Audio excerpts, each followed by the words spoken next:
born parent again out there that the images that you have for your kids that you are posting online and with technology is that you can be posting with your friends, but if you also don't know the safety features that are there for you as a parent, because social media also have settings and privacy settings.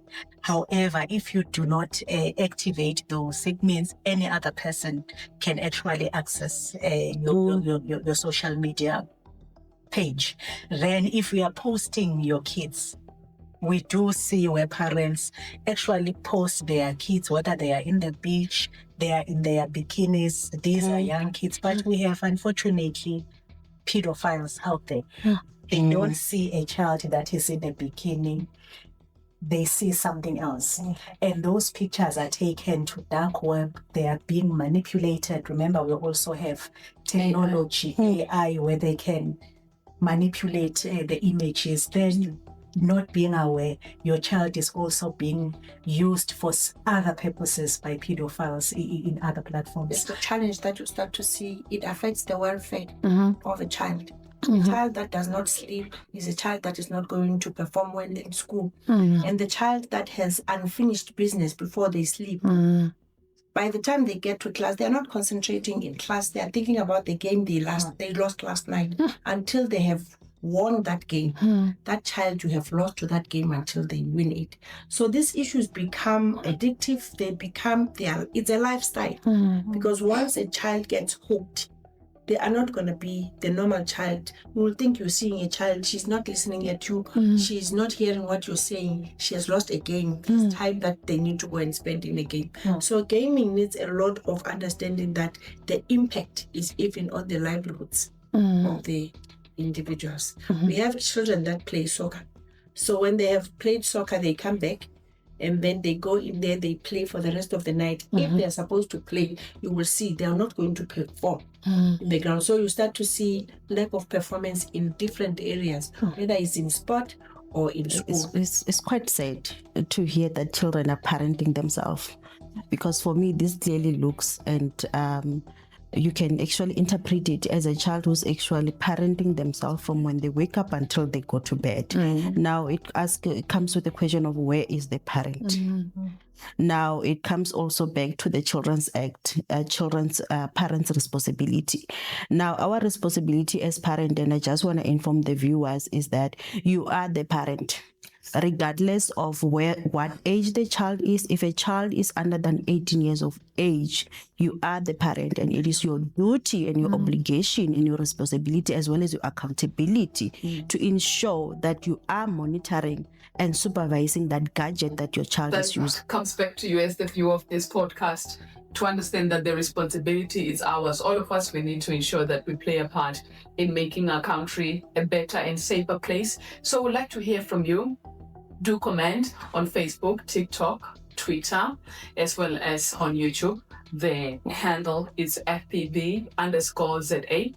Do share your thoughts. We'd love to hear from you. About 95% of children in South Africa have access to the internet between the ages of 4 and 11. While most of those use the internet to do schoolwork and entertain themselves, we usually find most of them accessing the internet through cell phones and tablets and laptops. But unfortunately, most of them, they use these gadgets without any supervision of parents. So now the big question is, do we know what our children are watching, and do we even care, and should we care? But one of the biggest questions is, how do we report what they're watching? Should we find it to be inappropriate? So do we just tell them as parents to say, do you stop watching this? But if it's content that is supposed to be reported, where do we report such? I know it's a question that most of us do not have an answer to, while some of us might do. That is where the Film and Publication Board comes into play. Hello, welcome to the Film and Publication Board podcast, FPB podcast. My name is Rodenda Rabuzori. Today we'll be talking about internet safety, looking at children as well as women. So it's very important for us to be engaging in this conversation, and it's important for you to subscribe, like, and follow us. Our handle is FPB_ZA, Facebook, TikTok, Instagram, And Twitter is the same handle. And on YouTube, the subscription channel or our channel is FPB_ZA. It's important for you to share your thoughts as well as sharing this content, because it will help to educate and conscientize the rest of South Africa when it comes to protecting our children online. As we know that the FPB is the content regulator in South Africa. Nonetheless, when we look at some of the work that is being done by the FPB, we will all commend their work. When we look at different reports that we've seen of court cases that have come before the court, reporting different cases, but also the issue of educating the public, because this particular podcast is meant mainly to educate the public about the work of the FPB as the regulatory body. But amongst the work that they do, they are tasked on managing the content creation, production, possession, and distribution. So that includes film, games, certain content, as well as online publication. But much as we celebrate the issue of digitization, or should I say digitization, it's a very big challenge, because we're talking about access, but at the same time, it comes with so many challenges. Hence, the campaign against sexual abuse, or should I say campaign against child sexual abuse material, the main campaign by FPB, which is meant mainly to identify different engagements that must be looked at when it comes to protecting children, but mainly to identify and maintain relationship with law enforcement agencies, child protection organization, as well as assist with referrals regarding cases of child abuse and violence against children. But the biggest question that I asked earlier, do you know how to report when there are such cases? But do note their number on WhatsApp is 083-428-4767. I'll repeat the number, 083-428-4767. That's WhatsApp to report any child sexual abuse material. And their hotline is 0800-148-148. 0800-148-148. Please do write it down if you must, because you will need it. We never know when you'll come across the content that you're supposed to be reporting. Their website is www.fpb.org.za. That is where you engage with them in case you want to be visiting their website. But nonetheless, I cannot talk much without engaging the main experts, the main people who brought us here today, as well as you audiences who are joining us. And then we are joined by Advocate Makosazana Lindhorst, who is the acting CEO of Film and Publication Board, as well as Dr. Kifilwe Masiteng, who is the head of UN Resident Coordinator's Office in South Africa. We're also joined by Ms. Butomi Shabangwani, who is the Vice President of SASWA, that's the short of South African Social Workers Association. Good day, ladies. Welcome in this August Women's Month in South Africa. Happy Women's Month to you all. Good morning and happy Women's Month to you too. Thank you so much. We'll start with Advocate Lindhorst. Maybe just an overview of what the FPB does. I know when I was in the introduction, I touched there and there, but I thought if I go into it, you're here to tell us all about it. Thank you so much. The Film and Publication Board is a regulator. So we regulate the creation, the production and distribution of films, games and certain publication. So when you look watching a movie, you see an age rating. So that is the work of the FPB. And why are we doing that? We're doing that to ensure that parents are able to parent their kids. Mm-hmm. And our role at the core of it is about ensuring that children are not prematurely exposed to adult content. Mm-hmm. That is why it's important that we have an age rating. So as a parent, when watching a movie, you are able to see that if the movie is rated 13, it means any child that is below the age of 13 is not supposed to watch that particular movie. Mm-hmm. Same thing applies to games. You've said in your introduction that kids have cell phones and they are exposed to internet and all this technology. Mm-hmm. So same thing applies to games. Mm-hmm. They are also playing your Roblox, all sorts of games there. Okay. And those games are also age rated. Mm-hmm. And the rationale again is about protecting the young mind. Mm-hmm. So that is at the core of the work of FPB. Mm-hmm. Why are we protecting the young mind? It's about ensuring that the young generation of this country becomes better parents of the Republic and better citizens. Mm-hmm. So it is important that the moral values of the Republic are being kept. So that is at the core of our age rating as the Female Publication Board, because all the time we consult with members of the public to ensure that what is it that is acceptable and not acceptable by the communities of FPB, and our classification guidelines are premised within that. So that is first part of the work of the FPB. But with the internet, the Amended Act, the 2019 Act, gave us now the authority also to regulate the online space. So that is where the issues of social media, everyone is now a publisher. Remember, we're regulating certain publications. So people are publishing content online, but that content should not be harmful. Same thing applies. Children should not be exposed to harmful content. And when you look at the content that is there in social media, it's various content that you find in social media. And actually, social media and the internet, it's a place to learn. It's a place to be entertained.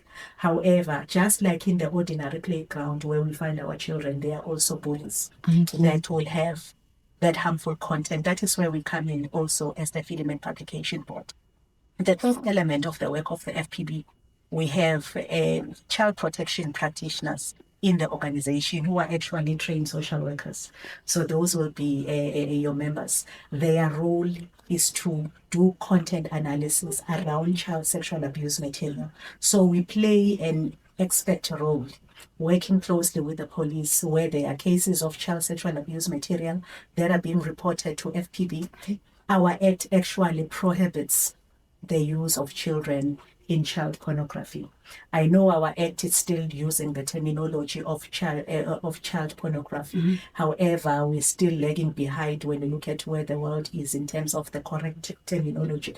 And that is why we have adopted the use of child sexual abuse material instead of child pornography, because by its definition, really, pornography has that implication of insinuating that maybe the child might have consented to such activities, whereas a child cannot be able to consent. So that is the work of the FPB, and members of the public can report such kind of cases to the FPB, including issues of bullying online or any harmful content that they see online. They can report to the FPB, and we have powers to investigate as the FPB and take those matters to the Enforcement Committee, which is created in terms of the Act. So that's a quasi-judicial body that has the powers to impose fines on wrongdoers. But members of the public, again, if you've been bullied, your content have been distributed online, especially now during Women's Month. What we see, the issues of online gender-based violence have also moved to the online space. And our Act actually prohibits sharing of intimate images and videos of women, and that is what we see, and that is what we call revenge porn. So we see those kind of cases, and mostly you find that the victims are women, and that is the role that we are also playing as the FPB in protecting women that find themselves, their content being distributed online without their permission. So in a nutshell, that is why we exist. That is why we are here as the FPB, to ensure that we protect South Africans, but more importantly, children from harmful content. The areas of concern, I think, as the advocate has actually indicated, is the knowledge. Many people don't know. The first area of concern is even not knowing that at a particular point you are being victimized. At a particular point, you don't even know that this is not supposed to happen to you. Particularly for women, you get coerced, you get into a conversation, you speak. Voila, tomorrow it's on the media. You don't even know who to speak to. You sit there, you are humiliated as a woman. For children, again, the challenge is that we know that these issues come with their excited minds. Children would want to explore everywhere, and therefore, if you have children that do not have any knowledge of what becomes pornography to them, or the sexual system that comes their way, and they just find it's a conversation, but immediately it excites them because it's something that they will want to do when the parents are watching. So this becomes adventurous to them. And only to find that at a later stage, they get caught up in a situation that is abusive to them, that they cannot get out, they cannot tell their parents, they actually don't know how to act. So these are the critical areas that say protection is a challenge. Child protection, women protection are the issues that we are struggling with, but they go with the need for having more knowledge that we get, the understanding of the protection of the areas and the social workers, the work that gets done in a manner that at least knowing that this is an offense towards me, this is abuse towards me, I need to be protected. So the issues of child protection become very critical for the country. Women issues are becoming exciting issues, but we will get a lot of abuse against them, but they never know it. I hope I don't forget my question about the boy child. Okay, thank you so much for the invitation to join into this meaningful conversation. Women who usually come to us is women who actually already do not think they have a voice. So I think that is a very important aspect to actually start in.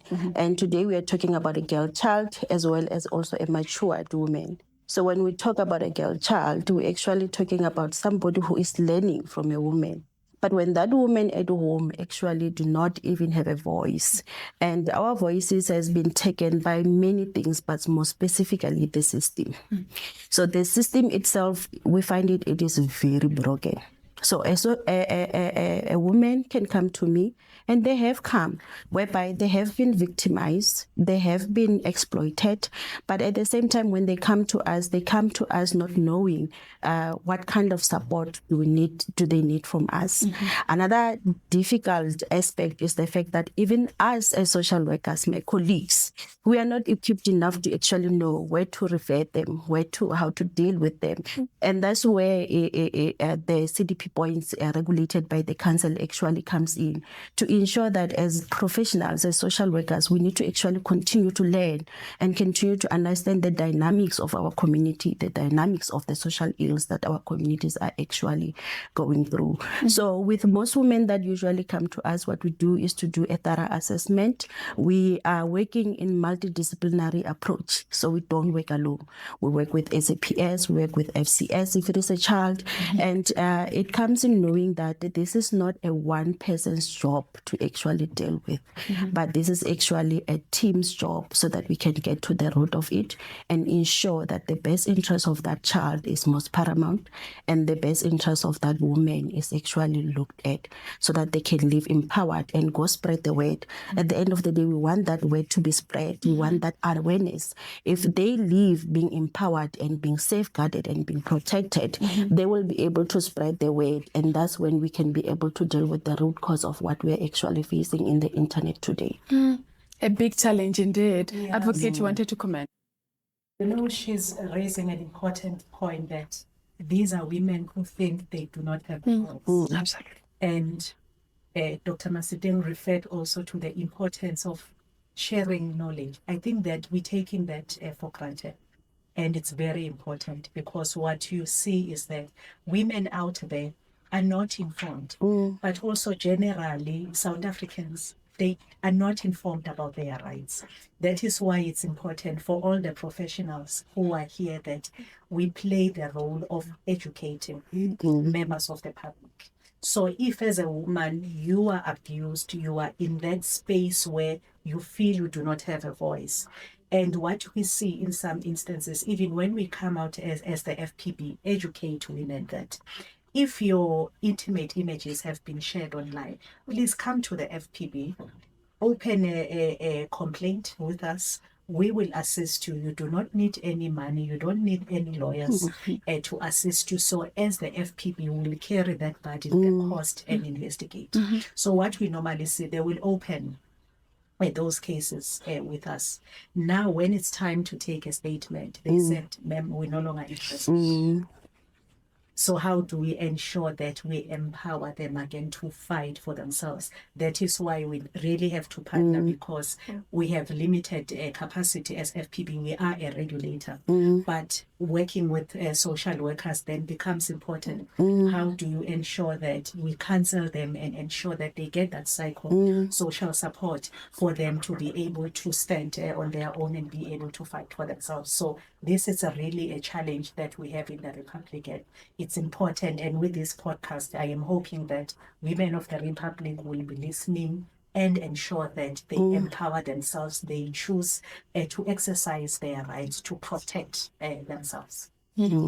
Very, very key. So it's important to always have that number that we gave out earlier on so that people always know where to go and report. So when it comes to the issue of following up on cases, because they know that nothing will be done. It will just die in the water like that.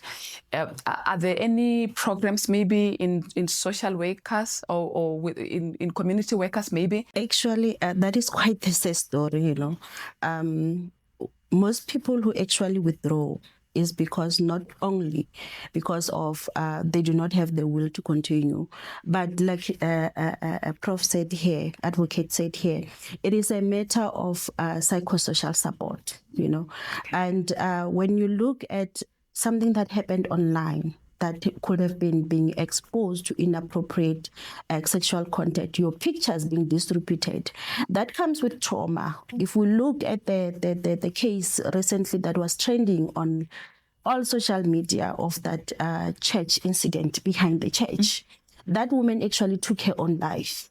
So when you look at that, we're looking at it in a way of society already has their own perception about that incident that you are going to report about.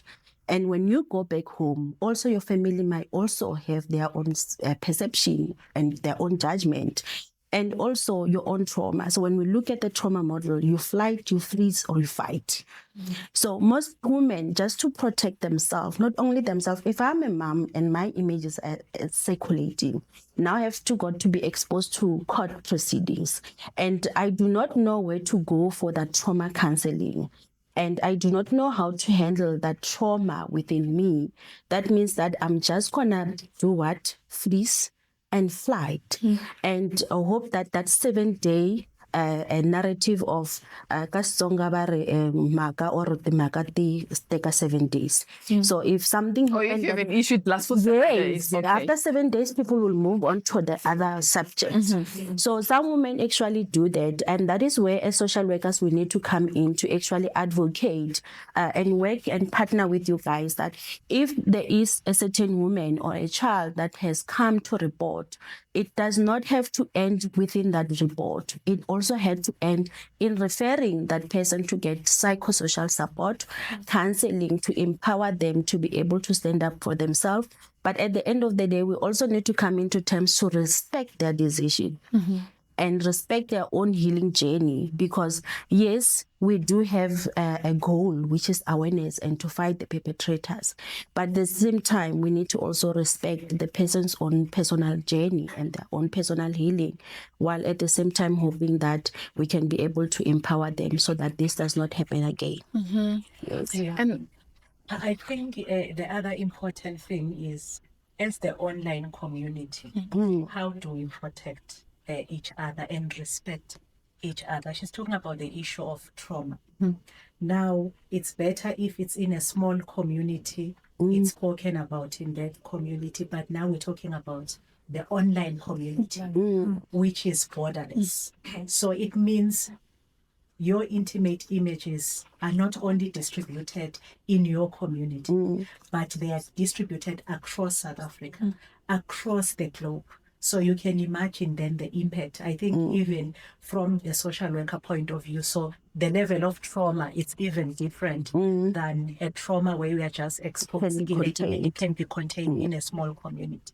And that is why then, as FPB, the importance of educating South Africans with the internet and social media, people want to trend. Let me be the first one to make news. And they continue to share and share those images or videos. You want to be cool, even in your WhatsApp status. You have such content, not realizing that these are human beings. There's a human being, there's a mother in it, there's a victim actually, who is being traumatized. The more you share, the more the victim is being victimized and traumatized. But you are breaking the law. I think it's very important in this podcast that can you just stop sharing intimate images without the permission of those individuals? And when you are doing that, you are breaking the law. It is an offense to distribute intimate images or videos of a person without their consent. Okay, so in this case, about the person who might want the perpetrator, or we're talking about any person who Any person, shares the any content. person. of the law. It's a violation of the law. You cannot be sharing because now people, hey, did you see? Did you know? No, Did you hear hear? the video? I'm going to. Please, do you have the video? They ask for Yes. it. I hear the celebrities so and so the videos have been leaked. Please share. Do you have? Please share. You'll even see on social media people will be asking, but where is the video? Where is the video? Please share. Yeah. Yeah. Hey. You are committing an offense. Even if you are found in possession of that video, why are we having it? You are a perpetrator yourself. So it's very important that we know that you cannot be distributing those images because you are committing an offense by doing that. Right. So let's just maybe a case in point. Do we have a case? Maybe we can say this content which was shared or someone's rights were violated, and then the FPB took it up, and then there was a fine. Have people gone to prison? Have we fined people? Currently, we have about 25 cases that are under investigation. I think once we're done with that investigation, we will be able to share, and it's very important that we share real cases where perpetrators have actually been fined by our enforcement committee. So with the 25 cases that are under investigation, I think once we're done with that investigation, we will be able to share, and it's very important that we share real cases where perpetrators have actually been fined by our enforcement committee. So with the 25 cases, it's mostly on sharing of intimate images that the team is currently investigating. So this is by previous partners or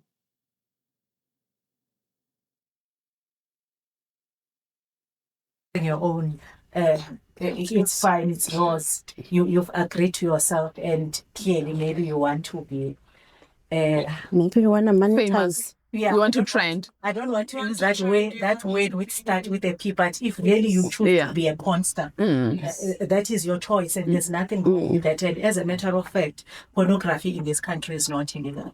It's part of freedom of expression, and there's a case law in that regard that as human beings, we choose to express ourselves in various ways. However, you cannot be distributing again. The question is, if you are now sharing your own video with your partner, both of you are agreeing to that, but where are you sharing it? You cannot just share across the board because as the FPB, we regulate that part. Distribution of such kind of content is restricted. There is a way of distributing it, but you cannot just share it in your social media, and it can be accessed by kids. So that part is also important. Okay, thank you so much for that.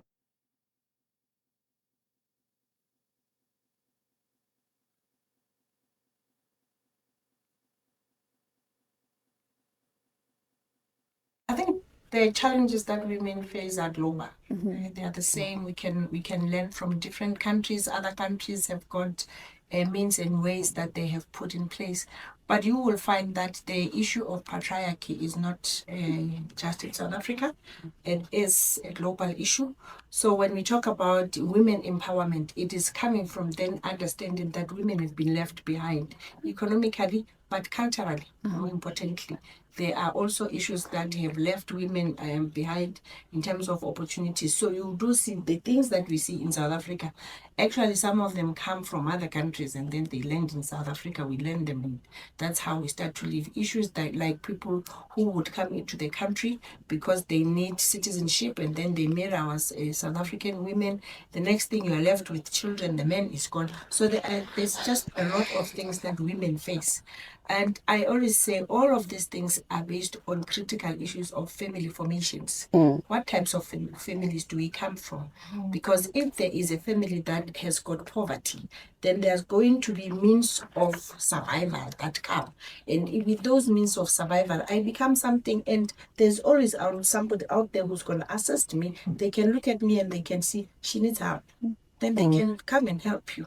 And then when you are helped, you are either abused, you are left with children, you are not able to take care of yourself. Economically, you cannot be able to. So poverty and developmental challenges are the things that put us where we are.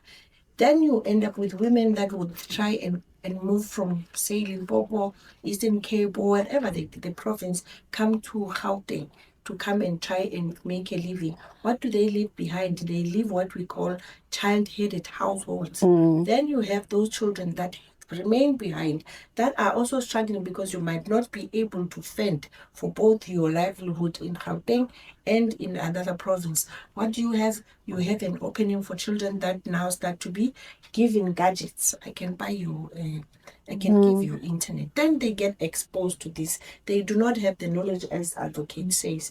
So this is the body that we need to be able to start from, because they have the vulnerability. They get to be abused, they get to be exposed, but they do not know.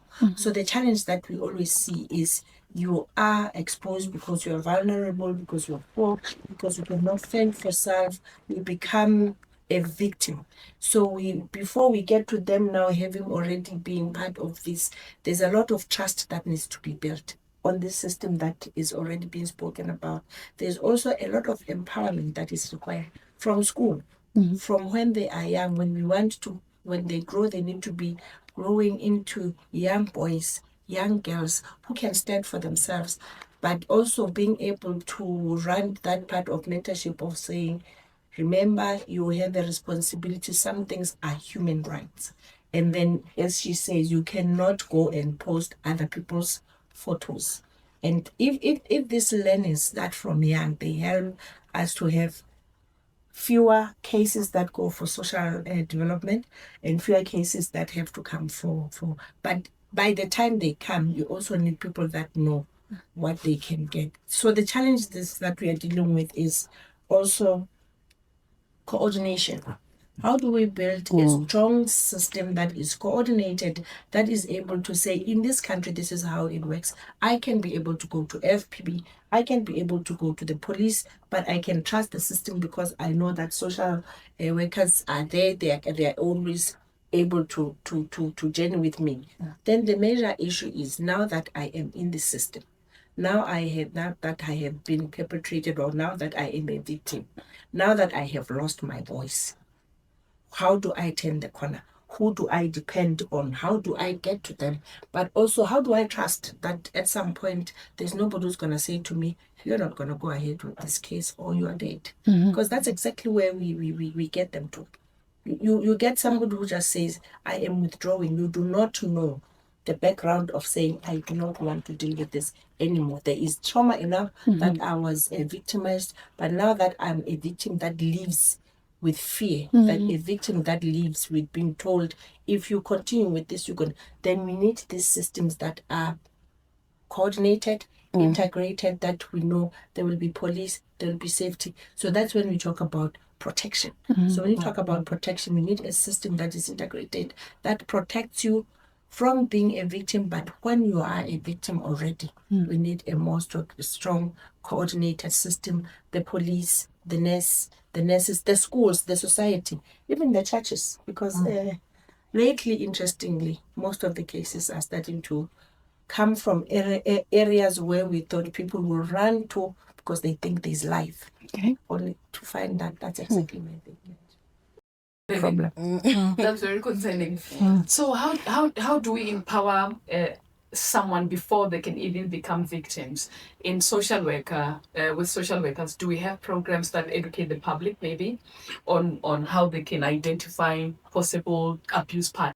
Concur with my panelists first. I think it's very much important when it is discussed the integration of services that are being rendered. as well nationally to support both children and women, as well as other beneficiaries in the community. So when we look at what is it that can be done within a social work department, by remember the Department of Social Development is the custodian for children, and it is a regulated. There's an act that is legislation.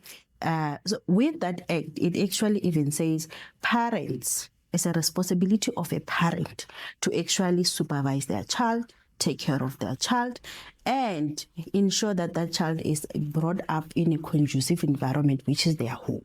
So now when we talk about a woman that is leaving KZN and coming to Gauteng, and there is a child-headed family in KZN, whereby children are doing whatever they want without any supervision, then we're also now talking about a broken system. Where is that custodian of child protection that should have picked up this issue, remove the children if need so, place them with the first issue of removal is you cannot just take kids to CYCC. Find another family or find another relative that can be able to take care of that child, and that child be put in their guardianship. So now we actually see within our conversation that the system itself is broken. And when it is broken and we have got parents that are leaving children, even with grandmothers, now let's talk about grandmothers. A grandmother like mine is actually 100 years old. So if I were to take my child to my grandmother, who will supervise that child's like who will really? And you know, we have got this mental capacity that a child is safe as long as a child can be within my reach, within my when I can see my child, when I know where my child is, when I know my child is in the room, my child is safe. But unfortunately, currently today, a child can be so unsafe even in their own home. A child can be self-mutilating in their own home, suffering from depression in their own home, hiding it all under this parent or under the guardian or whoever is taking care of that child. So now I think we need to go back to the Children's Act and actually say the department and their partners must actually enforce. Now I come to that question of yours, ensuring that people are aware. The department must ensure that there's awareness within the schools, within SAPS, within hospitals. When this is happening to a child, this is the reporting structure. And what I find while I was working in child protection is that, you know, even SAPS themselves, when they've got a child who's neglected, they don't know how to handle that case. They don't know that there's a Form 34 whereby they can utilize to actually safeguard the child. So now we're talking about systems that are broken, but at the same time, I think education and awareness must not only start in should not only start with professionals, should also start with everybody at the same time. When I was preparing for today, I actually realized that there was also something that was a pandemic in South Africa, which was bullying. But we did a lot as a country to ensure that one, even a child knows, this is a sign of bullying, and this is how I need to deal with it. So also with internet safety, child protection, as well as ensuring that a woman is protected, we need to make sure that we raise that awareness as far as possible. Comes back to you as the viewer of this podcast to understand that the responsibility is ours. All of us, we need to ensure that we play a part in making our country a better and safer place. So we'd like to hear from you. Do comment on Facebook, TikTok, Twitter, as well as on YouTube. The handle is FPB_ZA. Do share your thoughts. We'd love to hear from you. So, Advocate, we want to know what are the challenges that you face as the FPB when it comes to gender-based violence and looking at the evolving technologies, their encrypted platforms.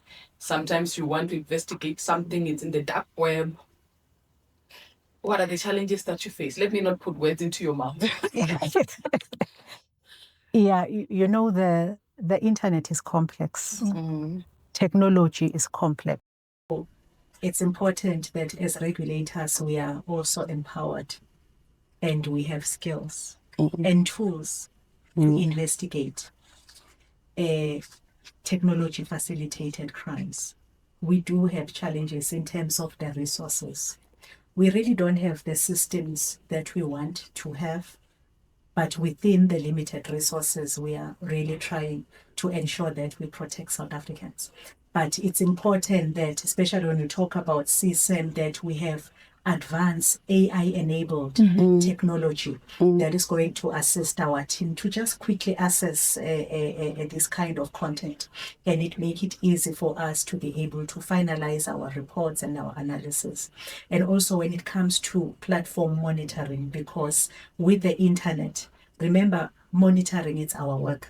So it's like now policing in the traditional sense, where you have police walking around communities to ensure that there is no crime. But you also need such kind of technology that is able to penetrate the social media and the internet and be able to flag for the FPB that here is a case of CSAM, here is a case of bullying that is contravening the act. We do have some of those systems, but it's not at the level where we want it to be. So we do have that challenge of ensuring that we actually detect these criminal offenses on time.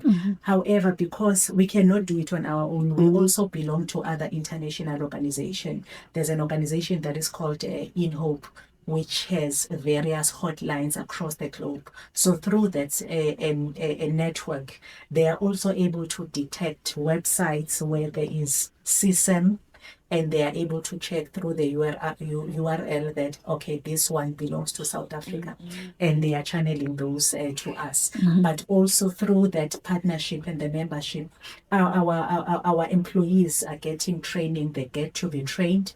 We also belong to the network, the Global Online Safety Regulators Network. So this is a network of online safety regulators where we are sharing our expertise in terms of how do we investigate and monitor the online space and ensure that South Africans are protected. So we get to share the skills. So that is how we are able to compensate where we do not have skills, but we also learn from our counterparts to ensure that we are doing our work effectively and we become impactful as a regulator. But working together with other stakeholders, like the stakeholders that we have here, we work together also with SAPS, the National Prosecuting Authority, to ensure that at least we are impactful.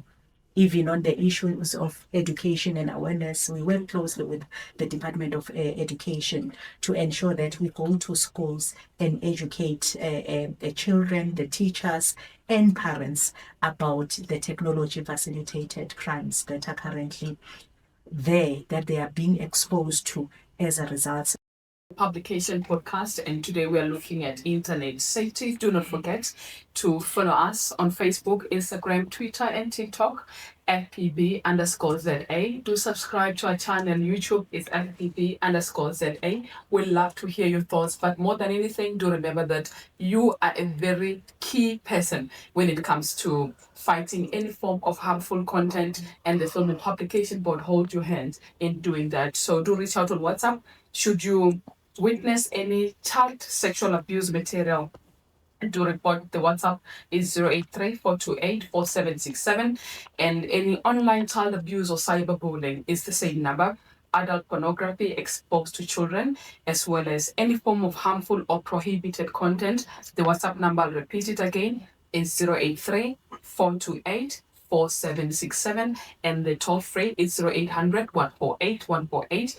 Do reach out and report such cases. So, Advocate, let's look at the issue of successful cases that you've followed up as the FPB. I know we did look at it earlier on, but maybe just to have more insight on that, on the cases that were reported and where you were able to succeed as the FPB.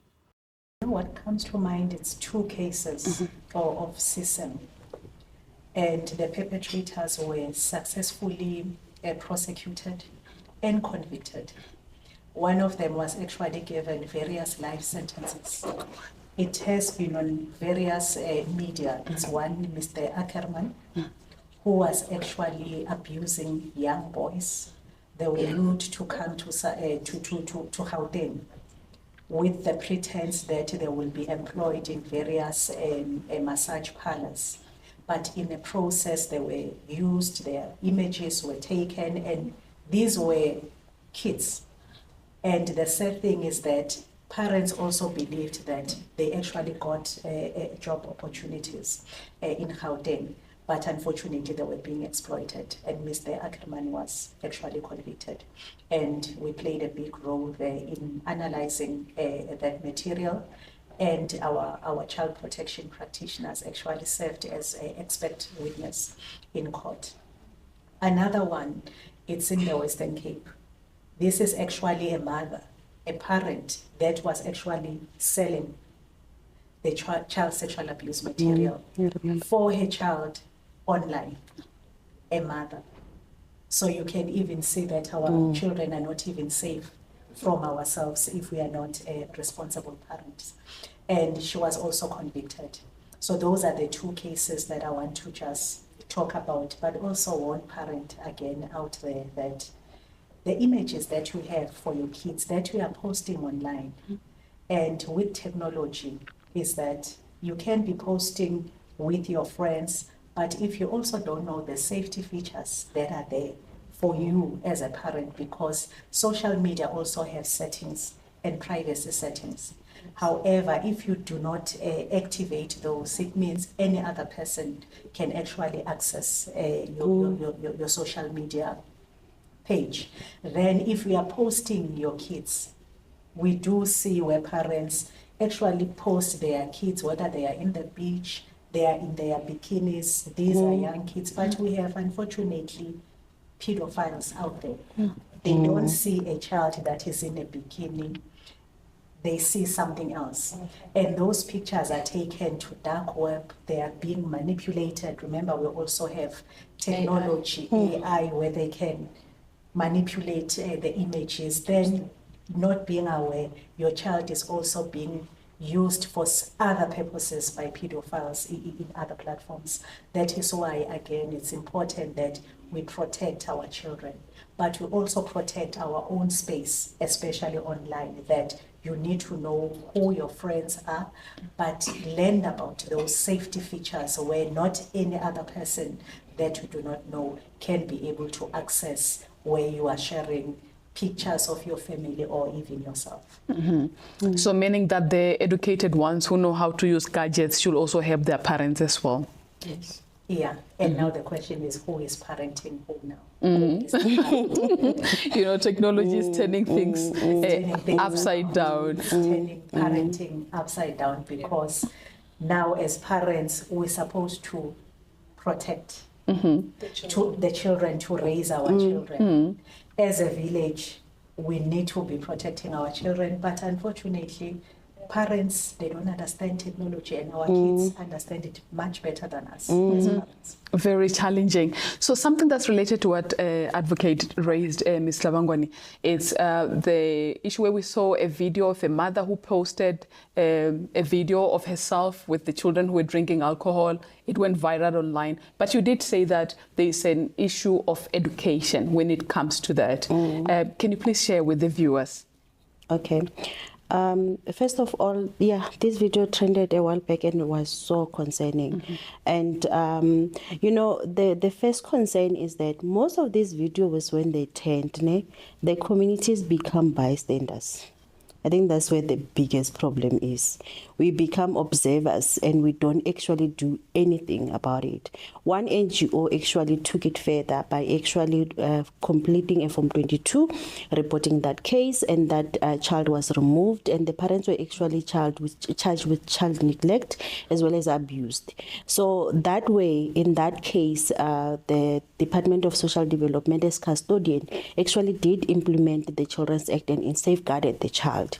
But one thing that I would like our viewers to actually understand is that social workers in the communities, either in NGOs, in the department itself, we are not only there to actually give social grants.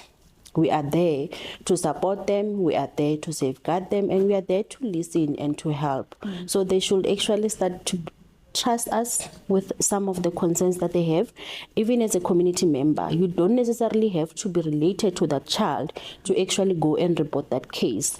As seeing that this is something that is inappropriate, this is something that is harmful from the child, it's also everybody's duty to actually report and ensure that that child is safeguarded. So as the department has got a lot of programs that are there to support and safeguard children, it's just that we need our community to try and go to their agencies or their organizations and the department to ensure that they get the help that they need. Without being told, we cannot know, and without knowing, we cannot intervene, and without intervening, that child will not be protected. Very important. And as the UN, do you have programs as well? So in the UN, remember the role of the UN is to accompany the country and journey with the country in implementing its programs for development. So on child protection, it is part of the work that is done in what we call a UNESCO, which deals with the issues around when the young people are there, how they behave in schools. So they bring what you call life school and protection journeying and advocacy material. So I think one of the things that become very important in this area is advocacy for understanding the issues of child protection. What does it mean? What are the things that the children should be protected against? There is also what we call UNICEF that also works with young people. It works in terms of issues of cyberbullying, work in schools, technical support for the teachers also in how to work with the children. But more importantly, I think what comes out is understanding as the world goes digital, the children move faster than us. As you can see, a child sits for 5 minutes, they have a poster. We take long to do those things. So they start also to do these things, post themselves on posters. They think they are trending, they think they are selling themselves, only to find that they are endangering themselves. So there's also work that is done with what we call a UNIDO. It is about crime and corruption issues, so around cyberbullying, but also it's more advocacy and technical support. And all this we do in the work that we do in the programs of government. With social development, we work with UNFPA, that is about the population, that is about adolescents and women. So all that work is done to ensure that there is empowerment of women, particularly in terms of these issues of when women lose their voices. So what you would understand is that in the population, we have patriarchy. So the patriarchal societal issues that we are dealing with, all they need is advocacy.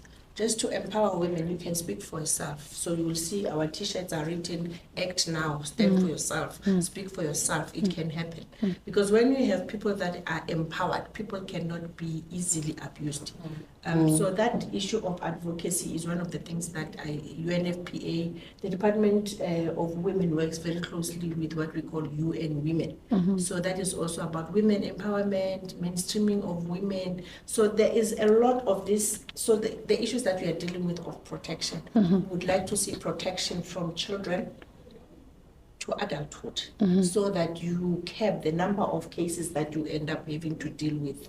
And there is also a need for us to be able to build trust across the population, whether you are in NGOs, private sector, or you are government. As I always say, the issue of development is not the role of government alone. When you have things like FPB, you should have them that they can become a convening power. They can bring a convening power, bring us all around the table. We have more of these conversations, because the more these things are spoken about, the more we learn, the more we are empowered, not in a formal setting where you are taught, but when there are discourse and there are a conversation, you learn, and you can have different stakeholders, and then we start to let people speak about their issues amongst themselves. It's an easier way of creating the knowledge and learning about these things. So the UN also tries to make sure that we inculcate a culture of just let's have as many conversations about these critical issues, because when we deal with them in the UN, they are technical. We say social protection, we say child protection, and people just, but when you bring them to the language of the people, then they are understood. But more importantly, I think the use of how we use the numbers, because we need to understand how big the problems are before we deal with them. the whole issue of understanding that 70% of the children in this country are not supervised. They have their gadgets, they do what they want on their gadgets, and nobody knows what they do on their gadgets. You also know that about 9 to 10% of the children in the country, they get paid for their own materials, and they do sell it. And many of the children that you are seeing now, you think they are influencers, they are making a lot of money for selling. So how do we keep that? How do we make sure that some of these issues are managed and understood until we bring the kids that you can play in that space, but know the challenges that that comes with. So that is empowerment that is also critically looked into by the UN. And picking up on what Dr. Masiteng just said, when it comes to being aware of the dangers, we are seeing gaming becoming a phenomenon across the world. Children are able to play some for very long hours. In some countries, we hear of 24 hours, someone not even eating or anything. As the FPB, what would you say are the challenges in that area? You know, the challenges it's the design of those games. And that is why as FPB, we have to work closely with the platforms and the distributors of those games. And we advocate for issues of safety by design. The design, either social media platforms, those gaming platforms, should be in such a way that children are protected. Because the element that we see, it's now like gambling. It's addictive. It's addictive. It's like a drug. Same thing applies to social media. Same thing applies to gaming. They can play for 24 hours and they are competing. And there's nothing that they can think about other than gaming. And that affects their whole life, their school life. You have homework to do, but you are worried that you have to play at 12 and you are competing. That is the importance that as regulators we also work closely with the platforms to ensure that whatever system that they are creating, it should be designed in such a way that it is safe for children. So they need to have those features that protects children. So that part is very important. But the other sad thing is we're talking about the harmful content. Gaming also is harmful because what we see in other jurisdictions, because with technology you have those kind of games where they are even able to call and talk to each other. And you think you are playing with a child or the person of the same age as you are as a child, whereas it's an adult. And it's another space for pedophiles where they now get to talk to children, then they lure them outside the game that now let's meet in a particular shopping mall. So which means our kids are now exposed. The second part also is the issue of protection of personal information, because some of those games, they also have in-purchase things that are happening there. Now you can purchase you can purchase more points or whatever the case may be. Now they use their parents' credit cards. So also as parents, it's very important that you also protect your information, because for them to access some of those activities, they will need credit cards to buy more games online. So it's a variety of all issues that are actually happening in the gaming space. That's why also as FPB, we continue to work with policymakers, because our policy is not perfect, our laws are not perfect, so that we are able to close those gaps that are there. And I think another part is the challenge that you start to see, it affects the welfare of a child. A child that does not sleep is a child that is not going to perform well in school. And the child that has unfinished business before they sleep, by the time they get to class, they are not concentrating in class. They are thinking about the game they lost last night until they have won that game. That child, you have lost to that game until they win it. So these issues become addictive. It's a lifestyle. Because once a child gets hooked, they are not going to be the normal child. You will think you're seeing a child, she's not listening at you, she's not hearing what you're saying, she has lost a game. There's time that they need to go and spend in the game. So gaming needs a lot of understanding that the impact is even on the livelihoods of the individuals. We have children that play soccer. So when they have played soccer, they come back and then they go in there, they play for the rest of the night. If they're supposed to play, you will see they are not going to perform in the ground. So you start to see lack of performance in different areas, whether it's in sport or in school. Lately, it's even their own ways of living. You can see that you're living with a child here, but this child is not here. And that is becoming a very serious problem. So gaming is something that is taking on a different direction that I think it was meant to. If there was a positive one, but it was meant to. Ms. Hlawangwane, what do you think? Also looking at how it affects mental health as well. Okay, it's quite sad to hear that children are parenting themselves, because for me this clearly looks, and you can actually interpret it as a child who's actually parenting themselves from when they wake up until they go to bed. Now it comes with the question of where is the parent? Now it comes also back to the Children's Act, children's parents' responsibility.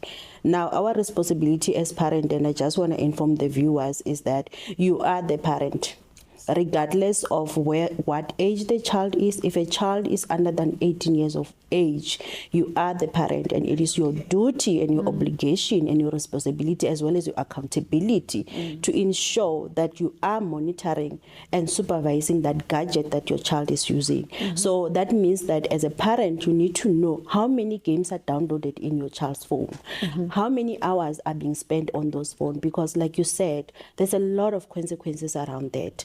Not only academic performance can actually deteriorate, mental health. This can lead to a child developing anxiety, depression, self-esteem issues. Now, as parent, I know that we are living in a busy world. I have got 4 jobs, and sometimes it can be very difficult to come back home and be able to manage and supervise the child's phone. But we have got resources like the one that I use. I use Family Link. So it is an app that can be able to regulate my child from when it starts. It opens up when they come back at school at 3 o'clock. At 8 o'clock, it shuts down itself. And at the same time, it has got a space whereby I can be able to regulate or be able to observe 1 week or 2 weeks in the go to see which app is being utilized the more. So if now this is Minecraft, and like you were saying, these games whereby these kids are talking to individual, now this gives me the opportunity to sit down with my child and actually discuss it. So I think we need to move away from only blaming social media, but also taking accountability as parents as to where are we. Well, these kids are actually parenting themselves, because I think we are relying on gadgets to actually entertain our kids, supervise our kids, as well as do homework. But it's actually our role as parents, because like it was said, this has got a very significant impact on what kind of a child is this child going to be. So if a child now is addicted to gaming, you can already know when they grow up, they can be even addicted to gambling. They can have a lot of addictions that can affect them as an adult and into their day-to-day functioning. So I think let's go back as parents and do what our own parents were doing. Yes, our own parents were relying only on physical sides to say Botomi is there, but us, unfortunately, now is double. It's no longer about eyes. It's also about frequencies. It's also about internet, who my child is talking to. Those WhatsApp groups, check your WhatsApps. I once said this while I was doing an awareness at school, to say, at the end of the day, when you are in that house where you are a parent, you are not your child's friend. You are your parent. So because you are the parent, it means you must take certain decisions that the child is not going to like. But at the end of the day, it is going to be in the best interest. If you ensure that this phone switches off at 8 o'clock, it means that your child is going to sleep enough. When they wake up in the morning, they will have enough energy to go learn and be able to internalize whatever the teacher is teaching. And like it was said, gaming, it develops anxiety, aggression. Now you've got an angry child at home who's raising their voice and you are like worried, but at the end of the day, something that you could have regulated and monitored at home. So let's go back to the drawing board and let's go back and look at really what is it that we're doing as parents. And as social workers, I hope my colleagues are listening. We need to teach our parents. more specifically parents who are managing or taking care of kids who are in their guardianship place with them with orders. I know it can be difficult, but at the same time, you might not be the biological mother, but you are having the responsibility and the accountability to bring that child. And the responsibility comes with saying no sometimes, as well as taking those phones. Please, let's take those phones and search them. You don't have to even ask permission. Just take it and search it. Before it gets to the Film and Publication Board. Yes. And you know, when we're talking about before it gets to that, there's the case now that broke on Monday. It involved Interpol, it involved FBI. This was a 16-year-old kid who is sitting at home with double screen being homeschooled and who was actually manipulating kids in America to kill animals, mutilate animals, as well as do other inappropriate issues. And I believe that if the parents, I'm not saying that they are responsible or accountable, that will have to be dealt with by the NPA, but I'm saying that we need to actually have a hand into where is our kids and what are they doing behind that closed door. Like I said before, your child might be home with you and you think they are safe, but actually they might even not be safe. They might actually be in the most gravest danger. About children being at home and not being safe, I suppose if you pick up something like that, you'll want to report to the Film and Publication Board if it's on gaming or any publicized content, since it's the regulatory authority. So we spoke about the hotline earlier. Now I want us to take it back to the rurals. If someone is to report a case at the FPB, maybe it's a game that I found online that is inappropriate, whether it's a parent who's not doing their job well, but it is going back to content regulation, whether it's family patterns which are negative. How do I report a case to the FPB? Because when I was talking earlier, I realized that maybe there might be someone in the rural area. They're like, okay, you can report, you can phone a number. Is it as simple as I call a number, someone will pick up, then I report the case, or I have to go through a certain process? Simple as that. You can call our number, the 0800 148 148, and we have a team that will assist you, asking the correct information. Who is the victim? What happens? So the team will take that info.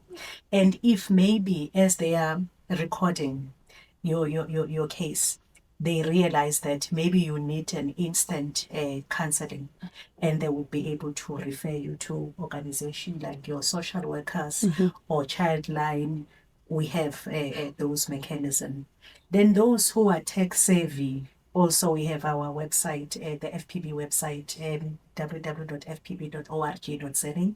There is also a dedicated form that you can be able to also complete online, and our WhatsApp number that you continue to refer to the viewers out there. They can easily just send that, please help, there is a case of child sexual abuse material. Then the team will be able to then take you through the steps to assist you. That is why you always say you do not need any legal representation. The FPB is there to assist you and ensure that you give us all the enough details for us to be able to assist you. Without wanting to put you under the spotlight, can people report in different languages? Yes, Okay. they can report in different languages. Remember, we're living in a country where we have 11 official languages. So you will be assisted because we have different colleagues in the organization that can communicate in all these languages. So you can report in any language and we should be able to assist you. Yeah. That's excellent. So the problems that we're talking about, they are very diverse. It comes back to content, but it also affects many other facets. Earlier on, Dr. Masiteng, you talked about collaboration and partnerships. What can be done better in terms of collaboration to fight against all the abuses that we see, especially internet safety? So thanks. I think one of the things that are happening now is we now all know what the problems are. We also know that there is a multiplicity of platforms. As I said, partnerships is the only way to deal with the challenges of development. So as we sit here, we are already different stakeholders. We can sit here and have FPB says thinking, maybe we should bring together the bigger platform maybe we should think of further stakeholders we can talk about. What are the NGOs doing? What is the role of the private sector? We all continue to come and sit here and have a conversation. But also in that, we start to realize that we have different responsibilities beyond even government itself. What are the international organizations doing? What lessons can we learn, say, from the countries that have already started to deal with these issues? How do they deal with them, and what? And in that, you can have a summit. And sometimes I know people think summits are a talk show. Many people that have now started to deal with things, they have heard of things in summits. They have picked up one idea and even run a business out of having sat in a dialogue or in a summit. We just sometimes think it's a waste of time, but these are critical issues that if they are not talked about, other people are sitting with them, know about them. Like when you talk about gaming, some of us see our kids and we think gaming is a cool thing. Today I sit and think it's not. And sometimes we sit and take them to boarding schools, but then when they are home, the advices that we just get in terms of dealing with them, how do you deal with them? It is about sitting, having a convening power that the FPB can have. Convene us, let us come and talk about it. But again, beyond the talk shows, we come out and become and develop programs that can say, out of this discussion, how are we going to deal with youth development in a manner that ensures that we cap the problems before they exist? There is a program that can deal with kids. We can come up with a program, how do we bring women together in a manner that they end up with a voice before they are a case. Yeah.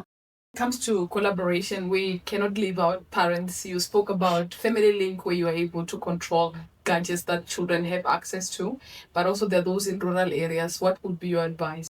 Let me start by collaboration. I think the FPB, you guys have got a very significant hand today. You know, you get to leave this conversation and be able to do something about it immediately. What will be immediate for me, for you guys, it will be, since now you are convincing with the audience, with the community, the society itself, there will be interest to know, if I'm traumatized, where do I go? So it will be very good maybe to develop a spreadsheet with all the organizations in South Africa. What is it that they do? How can they be reached? And how can they be accessed? Are they free? Are they paid? Put it in your website, put it in your TikTok link so that everybody can be able to reach out to that. Put it into the WhatsApp so that we can be able to ensure that everybody know where to go. So I think we can start today instead of waiting, and ensure that something is done immediately about it. Okay, there's a lot of pressure already on you, because we are all saying you will help us to all come together to collaborate. That's the Content Regulatory Authority in South Africa. But what do you think should be done in terms of collaboration and partnerships to also ease the burden on the Film and Publication Board? Tend to partner with the Department of Social Development because they are at the core of communities. The Department of Education, we work with them. UNICEF, we work with UNICEF.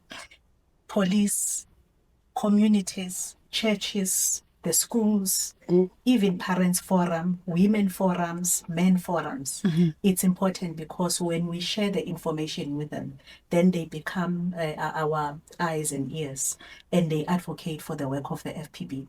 And when they see cases which requires the attention of FPB, they are the first ones to refer that to us. So for us, that is very important, that with partnership, we are able to ensure that South Africans are assisted, but also it's not possible for us to be in every rural village. So that is why we have to impart the knowledge, and they know about the work of the FPB. So that's where partnerships play a very important role. We partner also with social media platforms as FPB, and ensure that as FPB we understand their products. When our team goes out there, we are able to even educate members of the public about platform-specific content and what safety features are there. So that is why we need each other to ensure that we keep South Africans protected. Thank you so much for that. Your last word, Dr. Mustang? I think we have got it. We have the elements, and we can just advocate more for child protection. We can advocate more to empower women so that they can understand and have their voices. But let's not always leave the other gender. because we also need to be able to carry the males from young so that they become the best.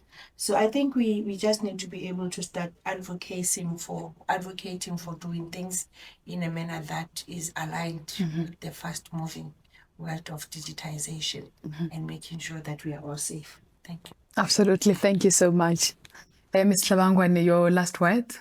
My last word is that things that are happening online has got dire consequences outline, which is within our own environment, our own mental health, our own emotional well-being. And if you are suffering for something like being exploited, being abused online, do reach out and get the help that you need so that you can be able to move on and still get the full capacity of your own life. Thank you so much. Advocate Lyndhurst, it's a big year for you as the FPB, as you're celebrating 30 years. Yeah. So what are your last words, and also just maybe a short reflection as we close? We are celebrating 30 years of existence. And when we look back, we've done a lot of work in protecting children. A lot of cases that we will be showcasing with the viewers out there, with the South Africans, to educate them with real cases where perpetrators have been sentenced. So that is the work that we do as the FPB, and we are proud of it. But more importantly, assisting parents to choose. We inform parents, and their role is to choose, especially when it comes to responsible viewing in their own household. Most households have TV sets, and people watch movies. They watch this content. So we are always there in your household to say this movie is not suitable for your child. So that is the work that we do as the FPB. And now with technology, the parting words that we have to viewers out there is that the internet does not forget. So you always have to think before you post. All the time. All the time. Fun with you today. Thank you so much. I hope it's not the last time that we are having this kind of a conversation, because it's very key to the entire country. Thank you so much. Thank you. We do thank you for joining us today, but I'd like to repeat the hotline number so that you're able to reach the Film and Publication Board should you want to report any child sexual abuse material, because the FPB cannot be everywhere all the time. You are there for us. It's 0800 148 0800 148 148, and then the WhatsApp line is 083 428 4767.